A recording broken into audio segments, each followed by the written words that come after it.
Bonsoir à tous. À la une de ce journal, législative et municipale 2020, certains candidats déclarés et responsables politiques de l'opposition broient du noir et accusent ouvertement certaines autorités de compliquer les procédures d'obtention des documents exigés pour cette compétition électorale.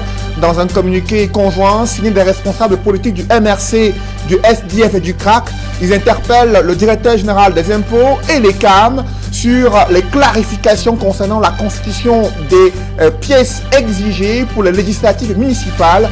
Nous en parlerons dans ce journal. Et les entreprises africaines qui éprouvent des difficultés à respecter la réglementation internationale dans le système financier international.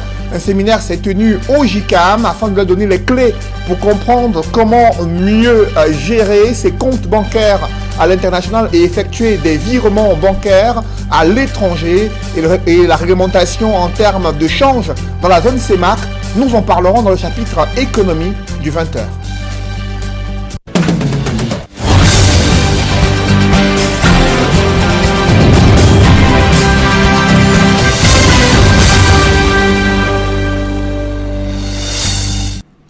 Merci de suivre cette édition complète de l'information sur Equinox Télévision.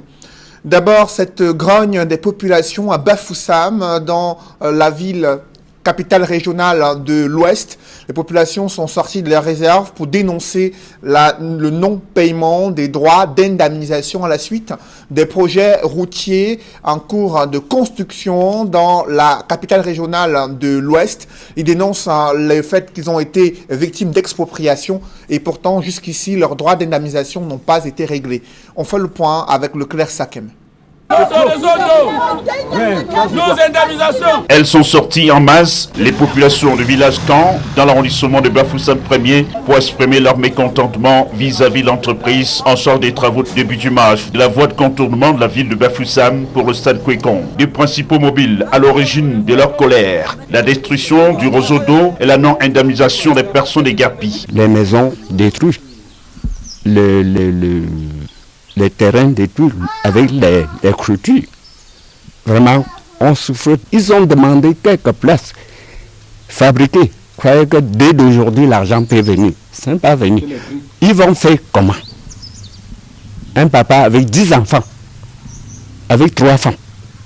La maison, on ne connaît pas d'où il vit. Vraiment, aidez-nous. Et nos maisons, nous ne se connaissons même pas là où on va dormir. Tout le village est d'abord disparu de nom à l'âge. Et nous sommes là pour souffrir. Depuis quelque temps qu'on nous avait déplacés. Long de plusieurs dizaines de kilomètres, le tronçon CAM Stade Kwekon, dont les travaux sont en cours de réalisation, a fait déguerpir de nombreuses familles. Celles-ci n'ont toujours pas été rétablies dans leurs droits, obligées de squatter des maisons pour habiter. Ici, l'eau est une denrée rare et même la qualité n'est plus la chose la mieux recherchée. On nous a toujours dit l'eau c'est la vie. C'est bientôt 1 an qu'on a cassé notre réseau. Voici les pluies qui s'en vont comme ça. On va faire comment? Nous attendons seulement à bras ouverts la typhoïde. Vous allez nous rejoindre là où on souffre. Là où l'eau sort en bas comme ça là. Par avant il y avait des tuyaux. Nous puisons l'eau bien. Mais quand la route est venue nous gâter comme ça, on essaie là ou pas. Et la maladie nous tape souvent avec l'eau sale. Les femmes et les enfants, on dit ça. L'eau depuis que vous-même, vous voyez, ce n'est pas du mensonge, vous sont à côté. Dans leur colère, ils ont, à l'aide des pierres, barricadé la voie qui mène dans ce chantier, obligeant les ouvriers à observer une cessation de travail. Dans cette ambiance surchauffée, le sous-préfet de Bafoussam 1er est intervenu pour désamorcer la bombe. Aboubakar Gaba déplore le manque de communication entre les différentes parties. L'entreprise incriminée a promis d'accélérer la réalisation des ouvrages et de se pencher sur les plaintes des populations.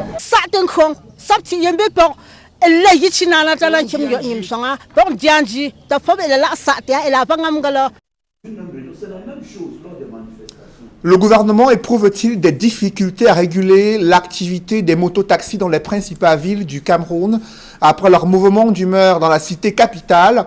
Le ministre de l'administration territoriale et d'autres autorités locales jouent la carte de l'apaisement tout en insistant sur les enjeux du respect de la réglementation de cette activité, souvent pointée du doigt dans le désordre urbain. Emmanuel Job et Gizogo. Passé les remous des mototaximens lundi dernier, le gouvernement maintient la pression sur les conducteurs des engins à 2 roues. Une réunion s'est déroulée à Yaoundé entre le ministre de l'administration territoriale, le préfet d'Umfundi, les sous-préfets des 7 arrondissements de la capitale, les maires et les mototaximens. L'arrêté du préfet du Fundi et le délégué du gouvernement qui crée des zones interdites pour la circulation des mototaxis doit être scrupuleusement respecté. Pour le MINAT, il est question de faire respecter les dispositions prises dans la réglementation de l'activité des mototaximens. Il est temps pour nous d'encadrer cette activité, je précise, qui est très utile pour les populations. Mais nous souhaitons que Yaoundé soit vraiment une belle ville comme elle a été vue. De leur côté, les mototaximens saluent les aménagements opérés dans la délimitation de la capitale, cause des échauffourées de lundi dernier. Nous saluons la décision du gouverneur qui est venu rétrécir même les zones interdites, parce que lorsque nous connaissons les arrêtés conjoints du préfet et du délégué, c'était très énorme. Le gouverneur a posé la main dans le cas, il a porté ça sur lui en rétrécissant les zones interdites, en élargissant les champs d'action pour le mototaximan. Mais il concède qu'il y a lieu pour eux de montrer patte blanche dans leur activité. Nous avons reçu les instructions que nous devons continuer à sensibiliser nos camarades pour que la ville soit vraiment assainie et le secteur lui-même tout entier qui soit assaini. Et nous interpellons tous nos camarades aujourd'hui. Désormais, les mototaxis ne sont plus visibles au cœur de la capitale. Je vous le disais en titre, des obstacles continuent de se dresser sur la route qui mène aux législatives municipales prévues en février 2020. Dans la circonscription électorale de Yaoundé 4, 3 candidats déclarés et responsables du SDF, MRC et CRAC accusent ouvertement certaines autorités d'empêcher la facilitation des procédures de constitution et de dépôt des dossiers de candidature. Dans un communiqué conjoint rendu public ce jour, ils interpellent le directeur général des impôts de clarifier les conditions de délivrance de l'attestation de non-redevance. Ils demandent aux sous-préfets et aux maires de créer des corridors et guichets spéciaux en vue de la délivrance de certains documents. Ils exhortent le directeur général de l'ECAM de saisir toutes les administrations impliquées dans la production des dossiers de candidature par un communiqué qui rappelle la gratuité des pièces y afférentes. Pour ces responsables du SDF, MRC et CRAC, une compétition électorale sans heurte dépend de l'impartialité de ces autorités et la sévérité dans le traitement des dossiers. C'est un communiqué conjoint signé des responsables du MRC, du SDF et du CRAC.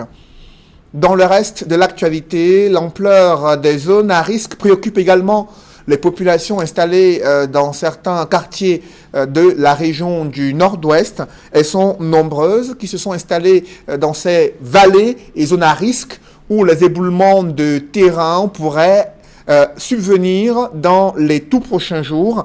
Elles avaient déjà été sommées de déguerpir depuis 2015, mais très peu d'entre elles ont quitté ces lieux dangereux pour leur vie. Reportage Nadine Yambou et Stella Mbou. Ici, le quartier Sissia à Bamenda dans la région du Nord-Ouest. Ce beau paysage cache bien mal le danger permanent qui guette les habitants qui y résident. Près d'une vingtaine de maisons sont construites sur des flancs des collines exposées à d'éventuels éboulements. Malgré le danger qu'elles côtoient au quotidien, ces populations déclarent n'avoir pas où aller. Ici, je moulais des blocs de terre afin de gagner un peu d'argent. Je vis dans cette zone à risque et je n'ai pas d'autre endroit où aller. Je n'ai pas le choix. Je sais que c'est une zone à risque, mais je n'ai pas d'argent pour aller m'installer dans un meilleur endroit. Parfois, j'ai peur qu'elle s'écroule.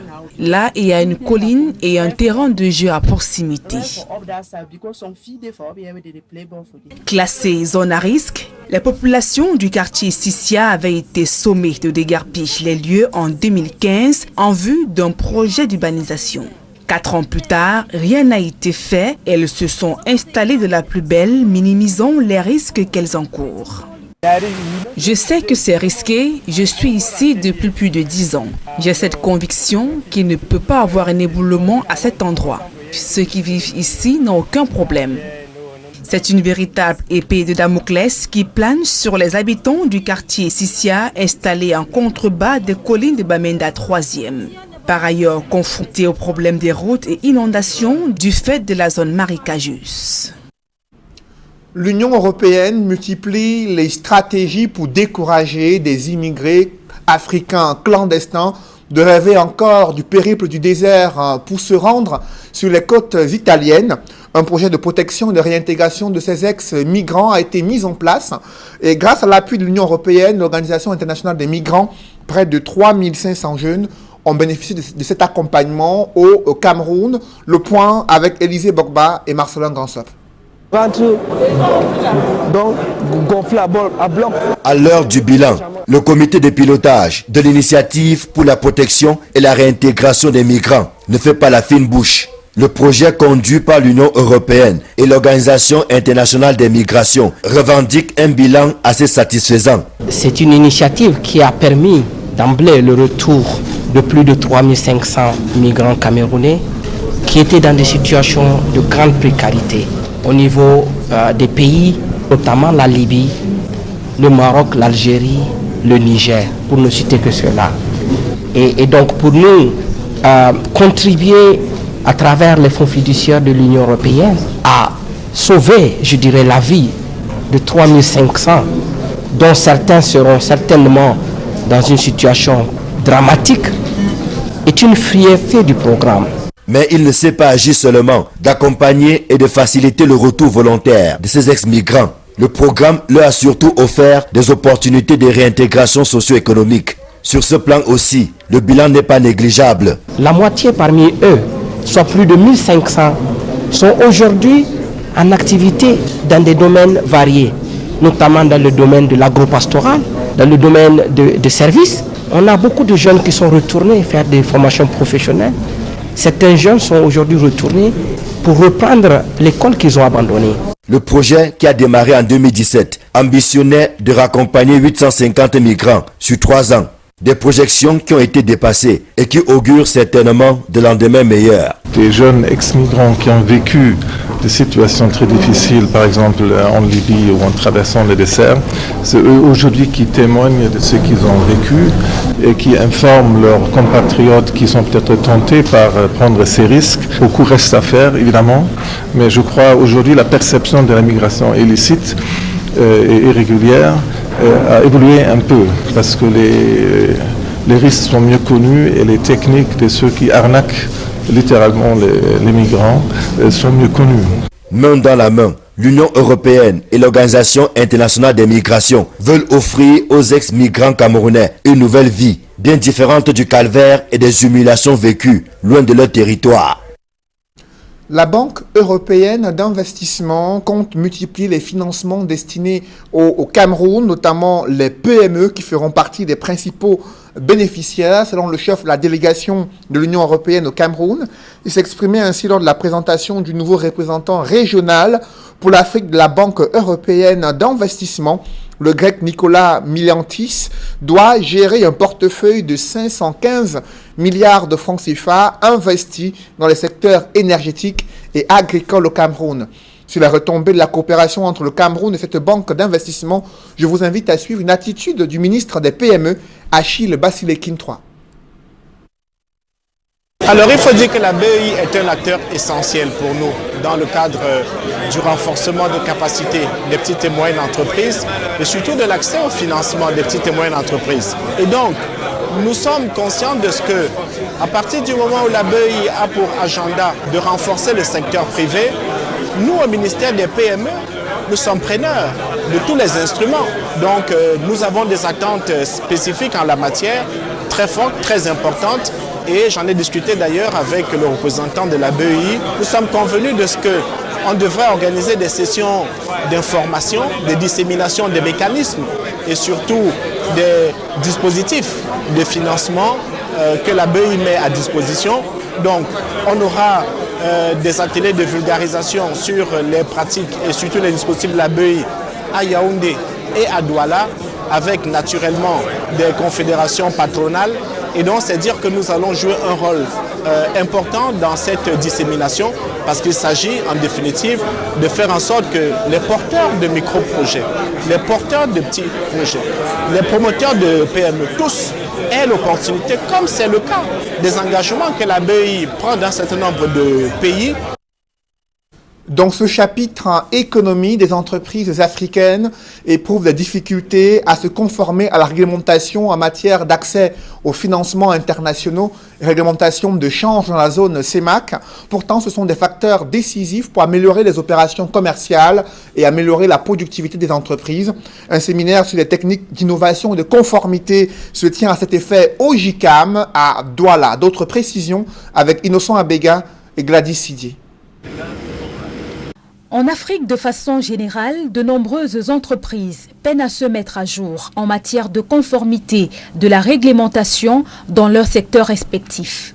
Cette réalité est plus prégnante dans les institutions financières que sont les banques, où les normes sont constamment en mutation. L'acte de maturité, comme on dit en anglais, c'est-à-dire dans la conformité liée au anti-blanchiment d'argent et financement du terrorisme international. C'est pas le pays, c'est pas le seul pays. C'est en général dans tous les pays émergents en Afrique, on sous-estime ce type de risque. L'enjeu est pourtant de taille. Le respect de la réglementation a en effet un lien direct avec les questions d'image des entreprises. C'est aussi un vecteur de bonne gouvernance et de croissance. Pour nous particulièrement en Afrique, on a un enjeu qui est au-delà des sanctions réglementaires, des sanctions économiques, puisque quand vous n'êtes pas conforme, pour limiter leurs risques, parce que ces obligations s'appliquent également aux obligations aux entreprises étrangères, alors pour limiter le risque qu'elles soient non conformes, préfèrent ne pas faire affaire avec vous qui êtes non conforme. À l'intention des chefs d'entreprise, juristes d'entreprise et différents responsables en charge de la conformité, un séminaire de 2 jours se tient au JICAM à Douala. Le principal objectif est d'amener les institutions financières et non financières à intégrer la culture de la conformité légale dans leurs pratiques. La seconde journée, ce sera essentiellement de dire aux entreprises ou de leur montrer comment, une fois qu'on connaît sa réglementation, comment on s'assure qu'on l'implante au niveau de l'entreprise, de l'organisation, pour les responsables des secteurs conformité, comment est-ce qu'on met en œuvre et on déploie une culture de conformité au sein de l'entreprise, et pour un dirigeant, comment je fais pour avoir l'information qui remonte et m'assurer donc que je suis compliant ou pas. Au programme de ce séminaire, des formations sur la nouvelle réglementation des changes en zone CEMAC, les enjeux de la lutte contre le blanchiment de capitaux et les techniques d'innovation, entre autres. Le centre-ville de San Melima et la nouvelle ville en devenir, désormais reliés par un pont. L'ouvrage a été construit récemment. Il permet de désenclaver notamment le village Essé, l'un des plus grands de cette commune. Reportage Rodingassi et Marcelin Gansop. La traversée du pont sur la rivière Lobo. C'est la plus importante réalisation de la voie d'accès qui mène au marché moderne de San Melima. Chose impossible il y a quelques mois encore. Non seulement ce pont dessert le nouveau marché, il relie surtout le centre-ville de San Melima à la nouvelle ville en création, au village Essé. Une réalisation du génie militaire qui fait le bonheur des populations locales, mais également de l'exécutif communal. La voie d'accès, c'est environ 2 km de voie bitumée avec un pont de 26 mètres et plusieurs lignes de bus et de l'éclairage public.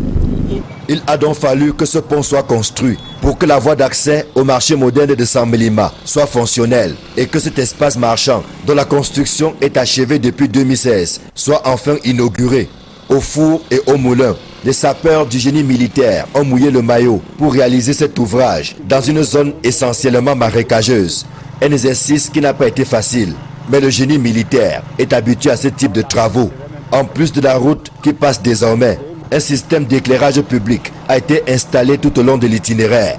Mais il est envisagé dans un bref avenir l'extension du réseau électrique, condition sine qua non de l'extension future de la ville, chère à l'exécutif communal de San Melima. Les Lions indomptables se sont entraînés cet après-midi au stade annexe à Bépanda, à Douala. Malheureusement, les supporters venus nombreux n'ont pas pu accéder au stade en raison de la sécurité qui les a empêchés d'y accéder. Pour de nombreux joueurs, ils affirment leur déception après ce match nul face au Cap-Vert. Ils disent être déterminés à améliorer leur performance durant la prochaine rencontre décisive pour voir leur capacité à pouvoir gagner la prochaine Coupe d'Afrique des Nations. D'autres précisions avec François Dikoumé et Sylvestre Hippolyte Zangao. Cela faisait une vingtaine d'années qu'ils n'avaient pas vu leur équipe nationale de football à Douala. C'est donc en grand nombre que les supporters des Lions indomptables ont fait le déplacement du stade omnisport de Bépanda, espérant voir la séance d'entraînement de l'équipe. Mais pour des raisons sécuritaires, ils n'ont pas eu accès au stade. Je sors de Ndjombe comme ça pour venir regarder les Lions. J'ai payé 2000 francs de transport. Vous avez annoncé ce matin que les Lions devaient s'entraîner ici. Moi voilà, j'ai effectué un déplacement de Ndjombe pour ici, pour venir supporter les Lions, mais on nous empêche de ne pas entrer. Est-ce que c'est normal, Sylvestre? Après 21 ans. Après 21 ans, on n'a plus jamais vécu ce genre de choses. Après 21 ans. Je quitte le village pour venir regarder les Lions pendant les entraînements, mais je suis très déçu. J'ai abandonné mon travail pour venir regarder les Lions. Les joueurs auraient bien voulu s'adonner un bain de foule. Cependant, il fallait respecter le protocole. Mais cela ne dilue pas la satisfaction du capitaine Eric Maxime Choupo-Moting d'être dans la capitale économique du Cameroun. Quand on est ici à Douala, moi ça fait quand même un peu du temps que je n'étais pas ici et on voit la joie, on voit les gens. Donc... Même dans le staff technique, la satisfaction d'être à Douala après autant d'années est grande, affirme l'entraîneur adjoint François Omambiik. Je passais des moments agréables ici. J'ai fait, même si ça n'a pas duré longtemps, les études ici au lycée technique. Donc, ouais, j'ai habité, non juste au public, à la population de Douala, que l'équipe nationale, c'est la leur aussi. Dommage qu'on n'ait pas souvent des moments pour venir passer ici, mais on espère que le ministère et la fédération vont nous donner des possibilités pour venir leur rendre visite aussi. Après le match nul contre le Cap-Vert, les Lions indomptables sont donc à Douala pour préparer celui de Kigali dimanche contre le Rwanda. Pour Michael Ngandou-Gandui et André Onana, il faudra jouer avec plus de détermination. C'était, on va dire, un peu décevant pour nous. On joue à domicile, on avait obligation de gagner, mais ça n'a pas été fait. Donc on va remettre ça dimanche contre le Rwanda. Vu ce qui s'est passé en 2019, là, il faut s'attendre à tout. On joue avec la détermination, nous jouons sachant que nous ne sommes pas qualifiés. On joue pour se qualifier, on joue pour la première place. C'était important pour nous de gagner, malheureusement on n'a pas pu gagner. Mais c'est le football, il y a des moments comme ça, il y a des moments où on paye, il y a des moments où on gagne. Il faut juste rester positif et rester fidèle à ses principes. Pour affronter le Cap-Vert, les Lions indomptables ont eu à peine une séance d'entraînement. Ce qui pour Ambroise Yongo Bitolo peut expliquer le jeu insatisfaisant de l'équipe. On n'a eu même pas une séance, juste une journée de décrassage pour pouvoir jouer hier. Je pense que ça a été difficile pour tout le monde et physiquement aussi avec la fatigue. On n'a pas pu jouer avec toute l'énergie qu'on a souvent. Mais je pense que c'est parti remise, on se prépare pour dimanche pour ramener les 3 points. Lors de la séance d'entraînement au stade annexe de Bépanda, plusieurs joueurs qui étaient dans le 11 de départ face au Cap-Vert ont eu droit à une séance de mise en forme, alors que les gardiens de but avaient leur atelier supervisé par Jacques Songo.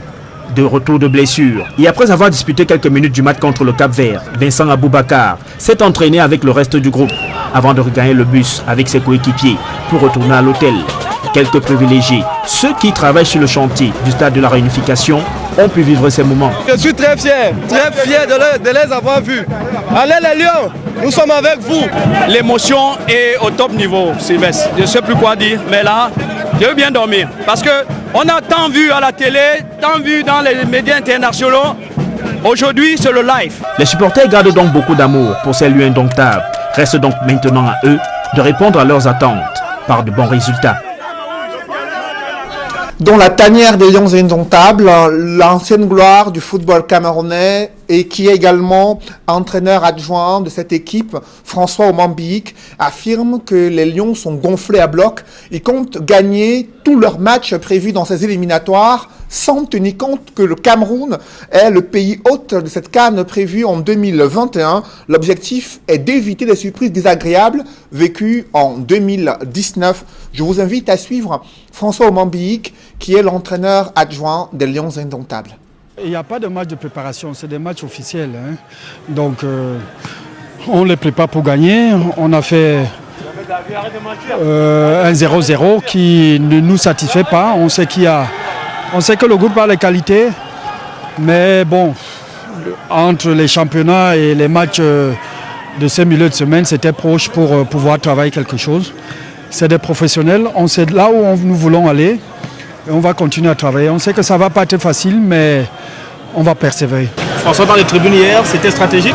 Oui, on a un groupe de travail en harmonie avec le coach, hein, donc il n'y a pas de problème là-dessus. On communique, on se prend des conseils, donc on travaille en harmonie, donc ça surprend peut-être d'autres personnes, mais moi, non, nous continuons notre travail. Notre objectif, c'est effectivement de préparer cette équipe pour que à la finale de la 2021, que le Cameroun soit le possesseur de ce trophée. On sait également que vous êtes dans une ville de Douala qui vous aime beaucoup. Que dites-vous?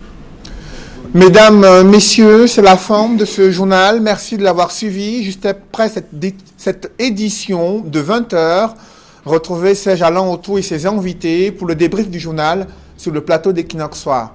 Serge Alain. Constitution des dossiers pour les législatives et municipales 2020 au niveau de Yaoundé, dans le 4e arrondissement de Yaoundé. C'est la croix et la bannière pour certains candidats du CRAC, du Social Democratic Front et du MRC. Ils ont signé un communiqué conjoint pour dénoncer l'attitude de certaines autorités administratives qui compliquent la tâche pour obtenir ces pièces indispensables afin d'être présélectionnés pour cette compétition électorale. Ils ont, vous le savez, jusqu'au 25 novembre 2019 et jusqu'ici, ils peinent à avoir certaines pièces, notamment la pièce de l'attestation de non-redevance dans les services des impôts, raison pour laquelle ils ont interpellé le directeur général des impôts de clarifier les conditions qu'il faut remplir pour obtenir ces documents. Ils interpellent également le sous-préfet et le maire afin qu'il crée un corridor et un guichet spécial pour faciliter la tâche à tous les candidats à déclarer et futurs conseillers municipaux ou non qui souhaitent également pouvoir obtenir les pièces exigibles pour les élections législatives et municipales. Le directeur général de l'ECAM a également interpellé sur la nécessité pour lui de publier un communiqué pour rappeler la gratuité de certains documents qui doivent être délivrés dans les différentes administrations. Là, on voit bien que la difficulté ne fait que commencer pour ceux qui souhaitent être demain des conseillers municipaux ou alors des députés, du moins dans le cadre de la constitution des dossiers à venir pour ces élections législatives et municipales. Voilà, madame, monsieur, c'est donc l'essentiel d'Equinox Soir, deuxième partie. Bonne soirée à vous, Cédric. Bonne soirée à vous, Serge Alain. Rendez-vous demain, 20h. Rendez-vous lundi, certainement. Lundi, 20h. Donc demain, nous serons avec Nadine Yambou. C'est bien cela? Vous l'avez dit, Serge Alain. Voilà.